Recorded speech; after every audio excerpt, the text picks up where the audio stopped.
इस बारी बहुत अच्छा लगा जो काफ़ी समय यहाँ रुके, दिल्ली के आसपास भी चक्कर लगाया। आज तो मधुबन जा रहे हैं, अभी नाश्ते के बाद निकलेंगे। बाकी आज की मुरली बड़ी सुंदर थी, याद की यात्रा। मुझे लगता है 4 हमारे सब्जेक्ट हैं, 4 सब्जेक्ट में से सबसे महत्व का सब्जेक्ट है याद। जैसे स्कूलों में जिन बच्चों ने इंग्लिश और मैथ्स को अच्छा बनाया, उसके बाकी सब्जेक्ट अच्छा बन जाते। इसी तरह ये हमारे भी ब्रह्मा कुमारी में जिन्होंने याद के सब्जेक्ट को अच्छा बनाया, बाकी धारणा, ज्ञान का सब्जेक्ट, सेवा का सब्जेक्ट ऑटोमेटिकली अच्छा बनेगा। जिन्होंने याद के ऊपर अटेंशन नहीं दिया, वो ज्ञान का सब्जेक्ट भी अच्छा नहीं होगा, साथ में धारणाएं भी नहीं होगी और सेवा भी नहीं कर सकेंगे। इसलिए कैसा भी हमें टाइम निकाल करके याद की यात्रा जरूर करनी है। लेकिन याद की यात्रा का आधार है मन और बुद्धि। जिन्होंने मन को समझा और बुद्धि को समझा, उसके लिए याद की यात्रा बहुत इजी है। तो मन के हैं, मन हमारा सोचता रहता है। सारा जो ज्ञान हमें मिलता है, ड्रामा का ज्ञान, कर्मों का ज्ञान, जो हुआ अच्छा, ये सारा ज्ञान है मन को पॉजिटिव बनाने का। सारा दिन जिन्होंने मन को पॉजिटिव बनाया, क्योंकि मन के निगेटिव का विचार बुद्धि के ऊपर पड़ता है। अगर मन में निगेटिव विचार है, मन में विरत संकल्प है, बुद्धि के ऊपर धूल आती है। और जिस बुद्धि के ऊपर धूल है, उस बुद्धि से ना परमधाम देख सकता है, ना परमात्मा देख सकता है। जिसको बाबा ने कहा कि बुद्धि को ताला लग जाता है। इसीलिए सारा दिन चाहे कुछ भी हो जाए, हमें निगेटिव में नहीं जाना। सारा दिन साक्षी होकर के रहना। मन के विचारों को no question, no correction, no quotation, no opposition, मन चुप। बाबा बैठा है, ड्रामा है, सब कुछ। इसीलिए सब कुछ देखते हुए भी, इतने नहीं हमारे साथ भी कुछ हो रहे हैं, तब भी हमें साक्षी होकर के मन को समझाओ, हे मन, ये सब मेरे कर्मों का फल है, इसलिए तुम चुप रहो, तुम्हें कुछ सोचने की जरूरत नहीं, मैं बैठा हूँ। इसी तरह जिन्होंने मन को पॉजिटिव बनाया, वही जाकर के बुद्धि क्लीन रहती। जैसे कैमरा है, जैसे कैमरे से के सामने जो चीज़ है, वो चीज़ किस में आते हैं? टीवी में आते हैं। कैमरा जितना क्लीन है, उतना क्या हो जाता है? चित्र भी स्पष्ट आता है। इसी तरह बुद्धि भी हमारा एक कैमरा है, और इस कैमरे को सारा दिन जितना, जैसे कैमरे को भी जब चालू करते हैं उस समय उसका सामने लेंस खुल जाता है, बाकी समय बंद रहता है। इसी तरह सारा दिन भी हमें इस बुद्धि रूपी कैमरे को क्या करना है? व्यर्थों में बंद रखना है, साक्षी होकर के रहना है। और तब जाकर के योग के समय हम अच्छा अनुभव कर सकेंगे। तो बुद्धि कैमरा है, मन टीवी है। बुद्धि गाय है, मन उसका बछड़ा है। जैसे गाय जहाँ जाते हैं, बछड़ा उसके पीछे पीछे जाता है। इसी तरह हम क्या करते हैं? योग में कोशिश करके मन से योग करते हैं। और जो मन से योग करता है, बुद्धि नहीं लगाता, उसके लिए योग कठिन लगता है। हम क्या करेंगे? योग में बैठेंगे, शुरू करेंगे, मैं आत्मा हूँ, शांत स्वरूप हूँ, शक्ति स्वरूप। बुद्धि से हमें विजन बनाने की क्रिया सीखना है। बुद्धि विजन की भाषा जानते, ज्ञान की भाषा नहीं जानती। बुद्धि के ऊपर एक बाबा के सिवाय कोई भी बातों का प्रभाव ना हो, कोई व्यक्ति का प्रभाव, कोई बातों का प्रभाव। तो जब बुद्धि इस दुनिया की प्रभाव से मुक्त होती है, एक बाबा के सिवाय कोई प्रभाव ना हो, और तब जाकर के वो विजन क्रिएट होता है। और जब बुद्धि के सामने विजन है, वही विचार मन में चलते हैं। और ये दोनों ऑडियो और वीडियो दोनों साथ में है, तब जाकर के हमें हमारे विकर्म विनाश होते हैं, तब हमें अतीन्द्रिय सुख मिल जाता है, तब हमारी आत्मिक स्थिति बनती है। योग की एक सरल विधि है। जैसे आजकल मोबाइल को चार्ज करते हैं। मोबाइल को कैसे चार्ज करते हैं? उसको प्लग के पास ला करके रखते हैं, दोनों तारे डालते हैं, और मोबाइल चार्ज नहीं होता। चार्ज क्या होते हैं? उसकी बैटरी। इसी तरह योग में बैठ कर के कोई हमें शरीर में ताकत नहीं आ रही, ताकत किस में आ रही? आत्मा में।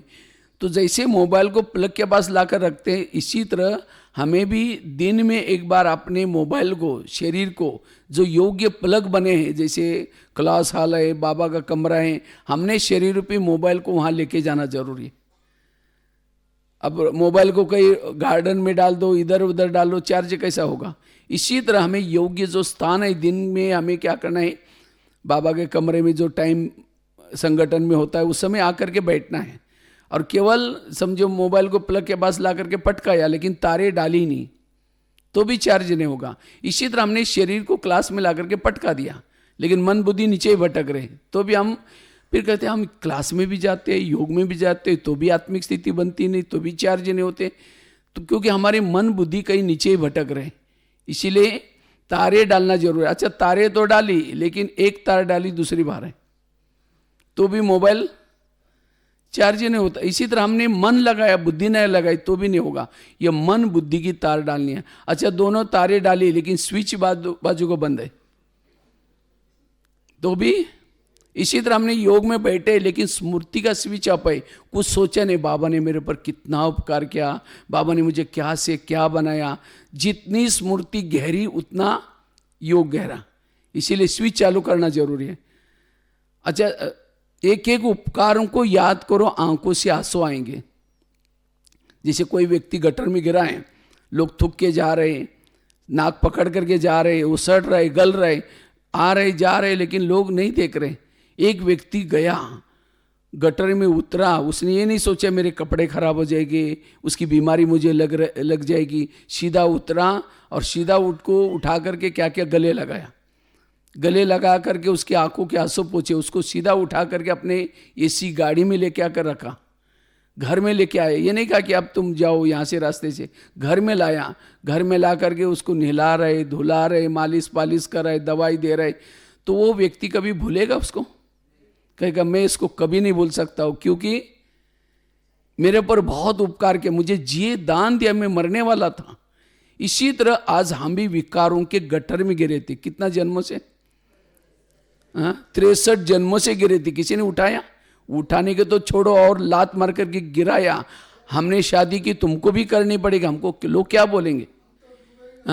कितने लोगों ने लात मार के गिराया। तो बाबा ऊपर छाया और उसी गटर से हमें निकाला, गले लगाया और रोज हमें क्या करना है, टीचर बन करके पढ़ा रहे। हर पल हमारे साथ में, भले दिखता नहीं है लेकिन हर पल। अगर हमारे साथ में बाबा ना होता तो इस कलयुग में पवित्र रहना, ये धारणा करना असंभव था। हर पल सदा साथ में। इसीलिए बाबा कहते हैं ऐसी स्मृति का स्विच चालू करो। कितना हमारे ऊपर उपकार किया। यहाँ जो बाबा के घर में आकर के पढ़ते हैं, ज्ञान योग सहयोगी बनते हैं, उनका नाम जब तक सूरज चांद रहेगा उनका नाम अमर रहेगा। आज हनुमान, गणेश कौन है जिन्होंने 5000 साल पहले परमात्मा के कार्य में मदद करके। इसीलिए बाबा कहते जब भी योग में बैठते स्विच चालू को। अच्छा, स्विच चालू किया, तारे डाली, लेकिन कभी तार प्लग में डाल रहे फिर निकाल रहे, कोई डाल रहे निकाल रहे, तो कैसे चार्ज होगा? इसी तरह हम क्या करते हैं, समझो कोई माताएं क्लास में आ रहे हैं और क्लास में आते थे देखा कि बहुत अच्छा सब्जी वाला जा रहे हैं, फिर सोचे कि आज शाम को इसकी सब्जी बना देते हैं। पहले सोचे जा करके योग लगाएंगे, जाते समय लेके जाएंगे, यहाँ करके बैठे, लाल लाइट चल रहा है, गीत बज रहा है, शुरू करके मैं आत्मा हूँ, शांत स्वरूप हूँ, शक्ति स्वरूप हूँ। फिर सोचा रहे वो झोला तो लाए नहीं, थैला तो लाए नहीं, सब्जी कैसे लेके जाए? फिर कहेंगे ठीक है मैं आत्मा हूँ, शांत स्वरूप हूँ, शक्ति स्वरूप हूँ। फिर सोचे कि गैस के ऊपर जो दूध रखा था शायद उसको बंद किया या ऐसा चल रहा है।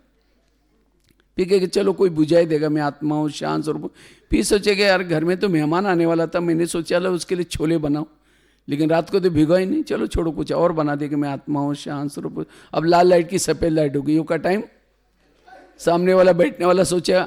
ध्यान में भी बैठने के बाद चेक करो कि मेरा ध्यान कहाँ कहाँ जाता है, मन कहाँ जाता है, बुद्धि, और उससे बातें करो, उसको कैच करो, मैच करो, बाबा में लगा दो। लेकिन हम क्या करते हैं, बैठे योग में लेकिन मन बुद्धि जा रहे हैं। और इसीलिए ये दो अगर तारे नहीं गई तब जा करके हमें जो योग का आनंद आना चाहिए वो नहीं आता। हम कितना समय बैठे वो महत्व का नहीं है, लेकिन जब बैठते मन बुद्धि बाबा में कई तो क्या सोचते हैं, जब योग में बैठते तो मेरी आत्मा ऊपर गई नहीं, क्योंकि कई बार आजकल हम ऐसे ऐसी वीडियो बना कर बने हुए देखते हैं, जैसे योगी बैठते हैं, आत्मा निकल करके हूँ करके ऊपर गए, सीधा जाकर परमात्मा से टच हो गए। कई वीडियो वगैरह देखते हैं हम लोग, लेकिन जब हम बैठते तो हमारा कुछ जाता ही नहीं। तो हम सोचते शायद हमारा योग लगा ही नहीं। हमारा आत्मा शरीर से निकल करके नहीं जाता। जैसे मोबाइल को चार्जिंग में लगाया, दोनों तारे डाली, स्विच चालू किया, तो क्या बैटरी निकल करके प्लग में घुसने के लिए गई? बैटरी कहाँ रहती है? मोबाइल में रहते हैं। इसी तरह हमारा कोई आत्मा निकल कर, अगर आत्मा जाएंगे शरीर लुढ़क जाएगा। आत्मा केवल अंत में ही जाती है। एक बार आत्मा शरीर में धरती पर आई, बीच में कभी नहीं जाती। मन बुद्धि जाती है। तो ये मन बुद्धि, और ये दोनों में से भी महत्व की चीज है बुद्धि। और जिन्होंने बुद्धि को समझ लिया, मन को समझ लिया, उसके लिए योग बहुत सहज है। तो इसीलिए, लेकिन ये सब विधि होने के बाद भी चलेगा नहीं। योग लगाने के लिए कुछ धारणा ही जरूरी है। अगर ये सारा दिन मेरे जीवन में धारणा नहीं है, तब भी हमारा योग नहीं लग सकता। और इसमें से भी एक तो अमृत वाला बहुत इंपॉर्टेंट है, अमृत वाला का योग। दूसरा क्लास के पहले योग, नुमा शाम का योग, जो बैठ करके जो समय बाबा ने हमें दिया है, उस कैसे भी हमें टाइम करके मैनेज करना है। हमें आना है, बैठना है। तो अमृत वेला का भी आधार है सोने की पहली की बेला। अगर सोने के पहले सोचेंगे आज तो दिन में रेस्ट नहीं किया था, बहुत आज सेवा थी, पता नहीं बाबा प्लीज़ मुझे ज़रूर जगह देना, फिर इसने ऐसा बोला वैसा बोला, ऐसे करके सो गए, तो हमारी मन बुद्धि यही। और उससे फिर कल सवेरे उठेंगे, बाबा जगाएगा, फिर घड़ी में देखेंगे और 4 को 5 मिनट कम है, थोड़ा 5 मिनट के बाद फिर उठ जाएंगे। उठेंगे तो भी नींद आएगी। इसीलिए रात को सोते समय वैरागी बन करके, अगर कोई एक आधी अव्यक्त वाणी हम हो सके तो पढ़ करके सो जाएंगे, तो सारा दिन जो बुद्धि के ऊपर प्रभाव है वो खत्म हो जाएगा। तो अमृत वेला हमारी अच्छी, जिसकी अमृत वेला अच्छी है उसका सारा दिन हमारी सोल कॉन्शियस स्थिति रहती है। और जितनी सोल कॉन्शियस स्थिति है उतना हमारे शरीर में वेव्स फैलते हैं, किरणाएं फैलते हैं, और इससे हमें अतीन्द्रिय सुख मिलता है। और जिसको ये अतीन्द्रिय सुख मिलता है वो कहीं भी प्रभाव में नहीं आएगा, वो सारा दिन कर्म योगी बनेगा। इसीलिए हमारा अमृत वेला का बहुत अच्छा योग जरूरी है। और साथ में क्लास के पहले भी हम आधा घंटा योग करते हैं तो मुरली की गहराई पता चलती है। और साथ में धारणा, योग लगाने के लिए सबसे पहली धारणा है, सारा दिन अगर हम किसी के दोष देखते हैं, पर चिंतन करते हैं, फलाना ऐसे है वो ऐसी है, तो योग में हम बैठ करके योग बाबा से प्यार नहीं कर सकते।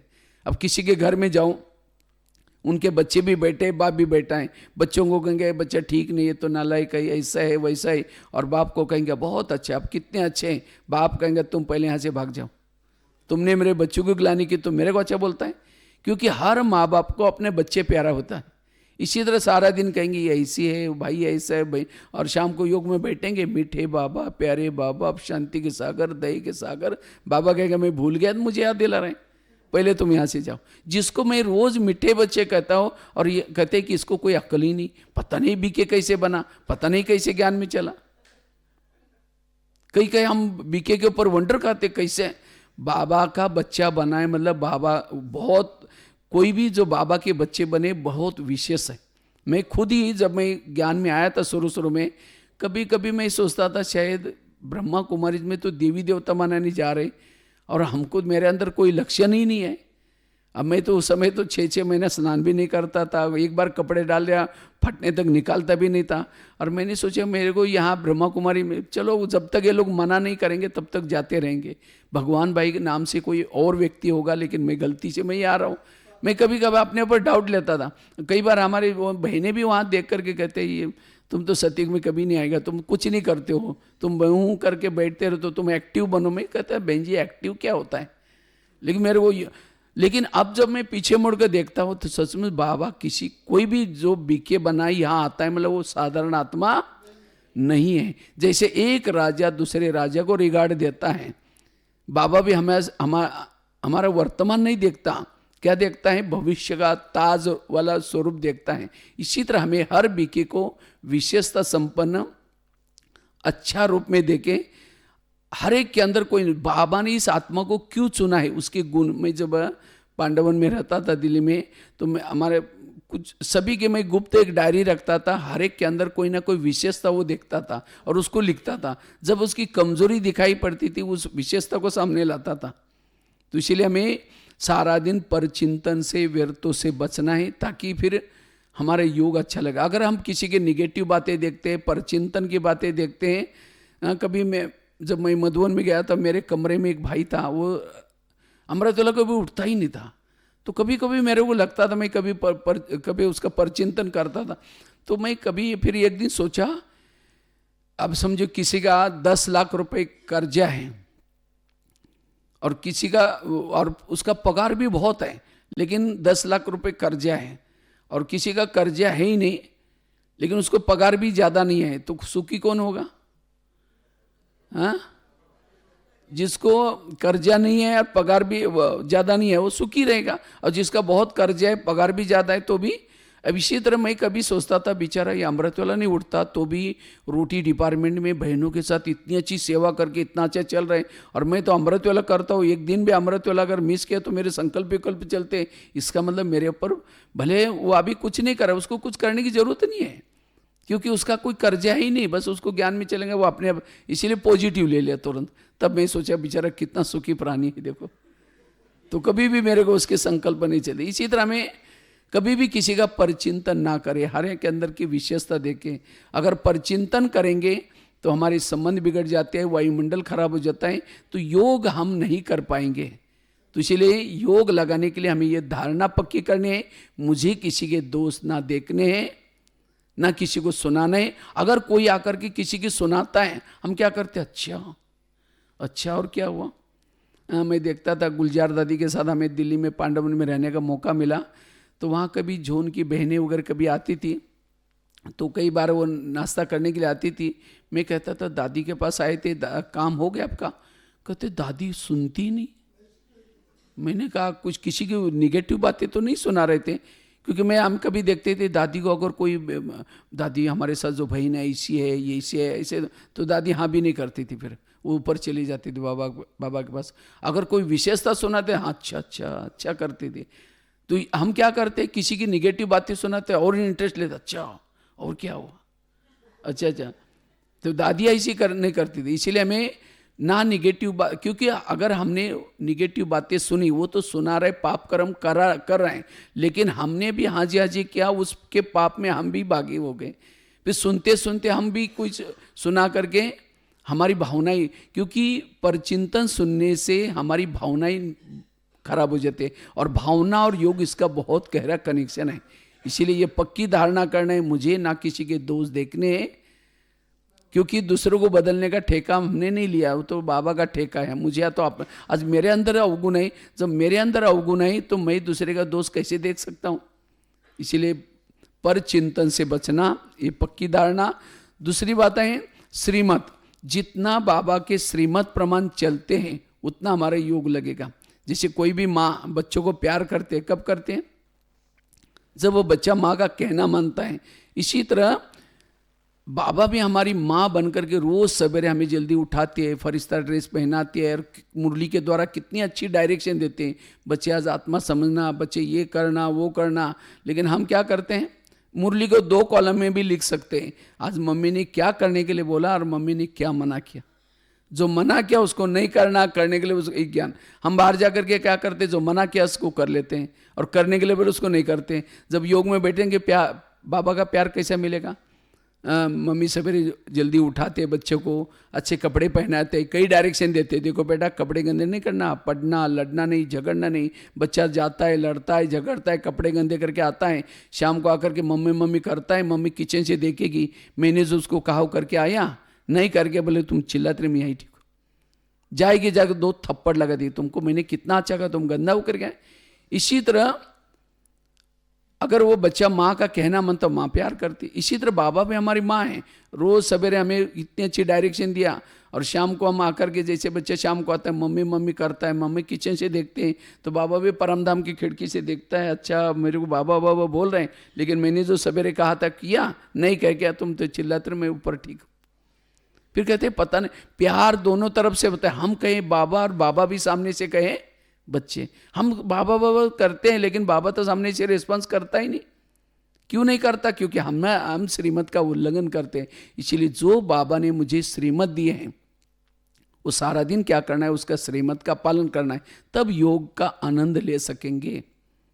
तीसरी बात धारणा है, हमें सारा दिन आत्मा के स्वरूप में होकर के रहना है। सदा मैं आत्मा चल रही हूँ, मैं आत्मा देख रही हूँ, मैं आत्मा।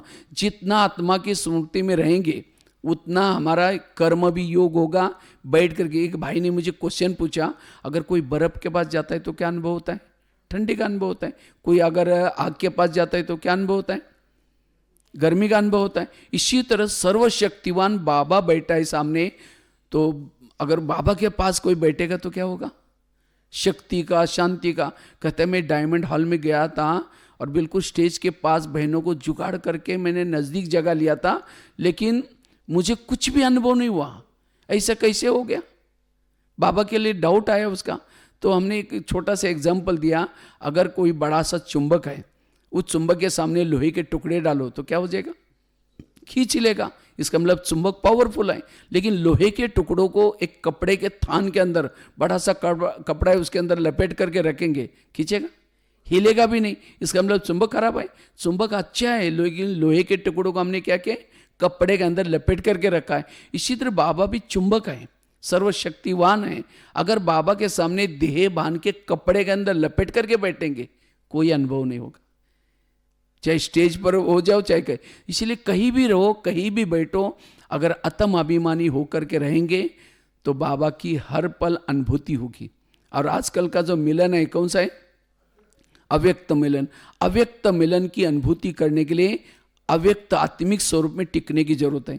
बाबा ने कहा कि मेरा तुम्हारे से प्यार था, इसीलिए मैं धाम छोड़ करके अपना रूप बदल करके यहाँ आया और घंटों तक तुम्हारे सामने बैठा, तुम्हारे भाषा में हर चीज़ तुम्हारे एग्जाम्पल दे करके सारा मैं सुनाया, ज्ञान का डमरू बजा बजा करके सारा बातें बताया। अगर तुम्हारा मेरे से प्यार है, तुम भी मेरे पास आकर के बैठो, घंटों तक बैठो। लेकिन बाबा ने कहा कि कई बच्चे आना चाहते हैं, बैठना चाहते हैं, लेकिन बैठते ही नहीं, तुरंत खिसक जाते। क्यों? रूप नहीं बदलते। देह के भान में होकर के बाबा के सामने टिक नहीं सकेंगे। इसलिए ये आत्मा का लेसन हमारा जितना पक्का है उतना याद की यात्रा अच्छी होगी। ये याद क्यों नहीं रहती? क्योंकि खुद को भूल जाने वाला खुदा को भी क्या करता है। इसलिए आत्मिक स्थिति का हमें बहुत इतना मेहनत करनी है। बार बार मैं आत्मा हूँ। मैंने तो शुरू में जिस समय पाठशाला में गया था उसी दिन ही आत्मा की मुरली सुनी थी। तब से मैंने इसके ऊपर बहुत मेहनत की। अलग अलग, जैसे शरीर गाड़ी है, इसको गैरेज में रख करके मैं सोने के लिए ऊपर जा रहा हूँ। जैसे ये गाड़ी है, ये शरीर, जैसे आजकल मोटरसाइकिल वगैरह, इनको गवर्नमेंट ने देखा कि ये एक्सीडेंट ज़्यादा क्यों होते हैं, क्योंकि लाइट की कमी के कारण। इसीलिए आजकल कंपनी में चाबी डालते ही लाइट चालू हो जाती है। ऐसे क्या है, भले दिन हुआ या कुछ भी हो। इसी तरह आज हमारी शरीर कहाँ चल रहे हैं? ये कलयुग क्या है? अंधेरा है। इस अंधेरे में चल रहा है। इसलिए हमें कहीं भी चलते हैं आत्मा की लाइट चालू करके फिर चलो। हमारी लाइट बुझे, हम चल रहे हैं। इसीलिए, और जब सामने से गाड़ी आते हैं तो क्या करते हैं? डिम्पर चलाते हैं। इसी तरह हमें भी कोई भाई बहन आ रहे तो हमें और पावरफुल डिम्पर चलाना है, पावरफुल।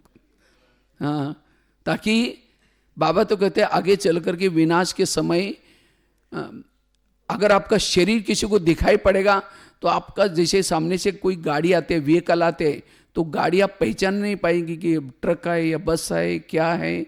क्योंकि लाइट जितनी पावरफुल है गाड़ी को पता नहीं चलेगा, यह हम अंदाज लगाते हैं। इसी तरह अंतिम समय हमें इतना पावरफुल सोल कॉन्शियस बने तो हम स्त्री है, पुरुष है, शरीर हमारा कुछ दिखाई नहीं पड़े, केवल लाइट ही दिखाई पड़े। इसीलिए ये आत्मा का लेसन हमें क्या करना है बार बार, क्योंकि आत्मा का लेसन पक्का करने से हमारे अंदर देवताओं के संस्कार, देवताओं की संस्कृति आएगी। तो इसलिए जितना जिन्होंने ये आत्मा के लेसन, हम क्या करते हैं सारा दिन अपने आप को भूल जाते हैं, तो सारा देहबान में आकर के जो भी देखते हैं यहाँ का, फिर जब योग में बैठते जो सारा दिन देखा वही दिखा योग में याद आता है। इसलिए ये कर्म योग बाबा ने क्यों रखा है? क्योंकि कर्म में योग करने से ही बैठक योग सफल होगा, और जिसका बैठ करके योग अच्छा होगा वही कर्म में योग लगा सकता है। इसलिए हमें ये आत्म अभिमानी होकर के सारा समय रहना है ताकि याद की यात्रा अच्छा रहे। तो पहली धारणा बताई पर चिंतन से बचना, दूसरी धारणा बताई श्रीमत का पालन, तीसरी बताई पर चिंतन से बचना, आत्माभिमानी स्थिति, चौथी धारणा है हमारे संकल्प जितना कम से कम सारा दिन चलते हैं, क्योंकि जिसके सारा दिन संकल्प निगेटिव है, व्यर्थ है, व्यर्थ संकल्प वाला योग नहीं लगा सकता, क्योंकि व्यर्थ सोचने से मन भारी होता है। और जिसका मन भारी है, भारी मन ऊपर, एक लोहे का मन ऊपर फेंक हो जाएगा, मन कैसा जाएगा। इसीलिए मन को हल्का रखना। और वास्तव में हमारा लक्ष्य क्या है? फरिश्ता बनना।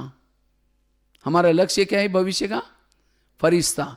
चाहे कहीं भी रहो, कोई गृहस्थी में रहता है, मधुवन में रहता है, कहीं भी सेंटर में रहता है, लेकिन हल्का बनना ये हमारा लक्ष्य है, फरिश्ता। जब तक फरिश्ता नहीं बनेंगे तब तक देवता। ब्रह्मा कुमारीज एक बहुत बड़ी यूनिवर्सिटी है, फरिश्ता उसकी डिग्री है, देवता हमारी नौकरी है। हम क्यों पढ़ रहे हैं?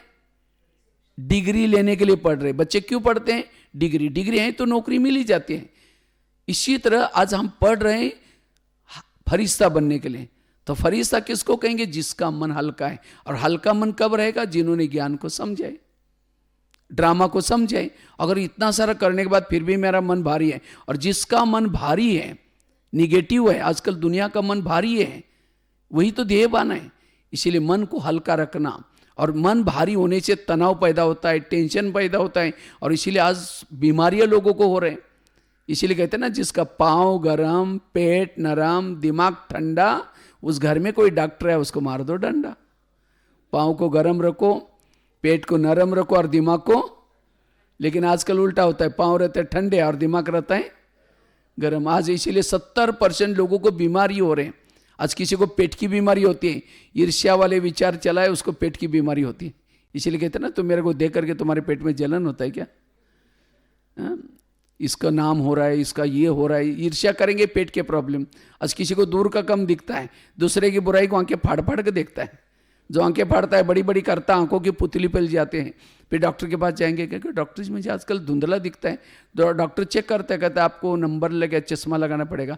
चश्मा तो लगाया, फिर भी बुराई देखना नहीं छोड़ेगा, नंबर बढ़ता ही जाता है। आज किसी का ब्लड प्रेशर बढ़ गया, बीती हुई घटना को याद करने वालों का ब्लड प्रेशर बढ़ जाता है। इसीलिए बीती हुई बातों को भूल जाओ। जो हुआ अच्छा हुआ, जो हो रहा अच्छा, जो होगा वो भी। 70% ये कारण है, बाकी 30% खान पान का प्रॉब्लम है, माँ बाप को शुगर है तो होगा। लेकिन 70% आज जो लोगों को बीमारी हो रही है मन निगेटिव के कारण। आज किसी को स्पॉन्डिलाइट होता है, सर्वाइव, रास्ते में जा रहे कहीं सेवा करने के लिए, वो क्या करता है, इधर क्या करता है, इधर उधर देखने वालों को स्पॉन्डिलाइट होता है। फिर डॉक्टर को कहेंगे, डॉक्टर जी मेरे गले में कुछ अकड़न हो रहे, तो डॉक्टर चेक करता है, कहता है आपको स्पॉन्डिलाइट हुआ। इसका इलाज करके डॉक्टर एक बड़ा सा पट्टा लगाता है। जब पट्टा लगेगा 6 महीना ना इधर देखेगा ना इधर देखेगा, सीधा देखते चलना पड़ेगा। आज किसी को शुगर होता है, शुगर कोई मीठा खाने से नहीं होती, निगेटिव से। मैं इसकी सास हूँ, मैं इसका पति हूँ, मैं इस घर का मालिक हूँ। लेकिन आजकल कोई किसी का नहीं मानता। जब कोई नहीं मानता, कहे कि मेरा कोई नहीं मानता, मैं क्या करूँ। और ऐसे निगेटिव से ऐसे केमिकल उतरे, शुगर पैदा हो गए। जब शुगर होगी तो क्या करेंगे? मीठा खाना बंद करेंगे, टेंशन में आना बंद नहीं करेंगे। इसीलिए सारे सोच के कारण प्रॉब्लम है, निगेटिव के। इसीलिए बाबा कहते हैं मन का राजा बनो, मन जीत बनो। इसीलिए मन को बिल्कुल स्थिर रखना है। आकाश के चंद्रमा को पानी में देखना है, पानी स्थिर चाहिए। परम धाम के परमात्मा को अपने मन में देखना है, मन हमारा स्थिर चाहिए। संकल्प जिसके ज़्यादा चलते हैं वो योगी कैसा बन सकता है? इसीलिए पॉजिटिव। आज किसी को ब्रेन हेमरेज है, एक नई बीमारी निकली, ब्रेन हेमरेज, ब्रेन ट्यूमर। क्या हमारे ब्रेन में बालों से भी महीन नसें होती हैं, वो क्या करते हैं, खून सप्लाई होता है। लेकिन जब व्यक्ति ज़्यादा सोचता है, निगेटिव सोचता है, उस नसों से तेज़ी से खून बहता है और नसें फट जाते हैं, उसका कोई इलाज नहीं है। इसीलिए कुछ भी चला जाए, आपका कुछ भी चला जाए, स्टूल कोई खुर्ची चली जाए, डिपार्टमेंट चला जाए, कुछ भी चला जाए, लेकिन आपकी एक खुर्ची रख दो बस। अगर इस भ्रुकुटी में आसन पर बैठेंगे, सब कुछ मिल जाएगा दोबारा। इसीलिए हमें कभी डिस्टर्ब नहीं होना है। कई बार हम डिस्टर्ब हो जाते हैं, टेंशन में आ जाते हैं, शरीर के प्रॉब्लम हो जाएंगे। इसीलिए मन को पॉजिटिव रखना, मन को सकारात्मक रखना। तो मैं खुद निगेटिव या पॉजिटिव कैसा पता चलेगा? अगर कोई महिमा करता है किसी की, उसकी महिमा नहीं सुन, वो क्या है मैं जानता हूं, तू महिमा कर रहा है उसके, निगेटिव है उसके लिए। अगर कोई सामने से आ रहा है, किनारा करे, उसका रास्ता, वो चेहरा देखना पसंद, निगेटिव है। किसी का परचिंतन करे, आप निगेटिव है। अगर आप निगेटिव एक व्यक्ति के प्रति भी है, आपके दिल में बाबा नहीं बैठ सकता। इसीलिए मुझे एक व्यक्ति और व्यक्ति के प्रति भी निगेटिव नहीं बनना है, पॉजिटिव बनना है। और जितना पॉजिटिव बनेंगे उतना हल्के बनेंगे। हमारा निरंतर कर्म योग, बैठक योग चलता रहेगा। इसीलिए हमें मन को पॉजिटिव रहना, संकल्प कम। योग के लिए हमें दुआएं लेनी है। दुआएं परमधाम जाने का विमान है। सारा दिन सबसे हमें दुआएं लेनी है। ये सेवा किसी लिए है? दुआएं लेने के लिए। अगर कोई मेरे लिए कुछ दुआएं देता है, कोई ये करता है, तो हम योग नहीं लगा सकेंगे। इसलिए मेरे से कोई भी नाराज ना हो जाए, मेरे कर्मों से, मेरे बोल से, मेरे व्यवहार से। ये सारा दिन जो ध्यान रखता है, तब जाकर समझे कोई सास है, बहू को मार करके, पिटाई करके योग में आकर बैठी है, उड़ रहे ऊपर, बहू नीचे खींच रहे, ऊपर कैसी जाएगी वो? इसीलिए सारा दिन ऐसा कोई काम ना करो जो आपको, बाबा कहते हैं ना बिसरो न याद करो। ब्रह्मा बाबा अपने फोटो भी ये नहीं लेने। क्यों? बाबा कहते तुम मुझे याद करोगे, मेरा फोटो देख करके मैं बाबा को कैसे याद करूंगा? इसीलिए हमें किसी को अपने अंदर फंसाना भी नहीं, ना हमें किसी में फंसना है। इसीलिए तब जाकर के योग हम लगा सकेंगे। इसीलिए दुआएं साथ में। योग के लिए और एक धारणा है, वो है सारा दिन हमें स्वराज्याधिकारी बन करके हर इंद्रियों को श्रीमत प्रमाण चलाने की आवश्यकता है। अगर सारा दिन मेरे कर्मेंद्रिया कुछ भी देखते, कुछ भी सुनते, तो योग में जो गलत देखा, गलत सुना, वही याद आता है। इसीलिए बाबा कहते हैं चैरिटी बिगिंस एट होम।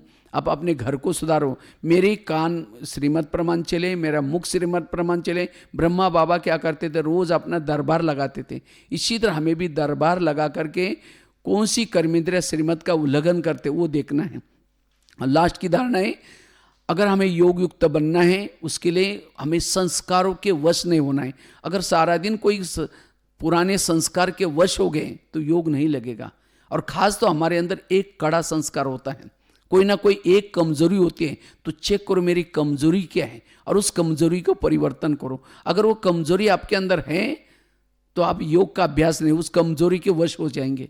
इसलिए ये कुछ अगर हम धारणा करते तब हम योग का अभ्यास कर सकेंगे।